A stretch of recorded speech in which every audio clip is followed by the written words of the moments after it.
ఎందుచేత అంటే ఆ రోజు ప్రారంభం శనిహోరతో ప్రారంభమవుతుంది.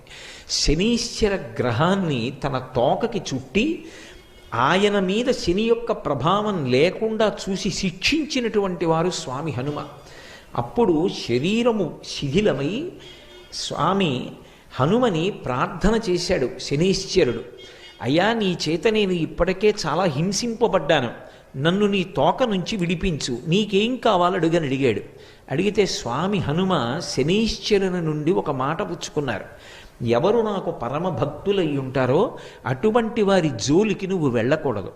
ఒకవేళ జాతకంలో శనీశ్వరుని యొక్క ప్రభావం చాలా విశేషంగా ఉండేటటువంటి వారు కూడా హనుమ యొక్క అనుగ్రహానికి నోచుకున్న వారైతే అటువంటి వారందరికీ కూడా శనీశ్వర గ్రహం యొక్క ప్రభావం విశేషంగా ఉండేటటువంటి అవకాశం ఉండదు. అది హనుమ పుచ్చుకు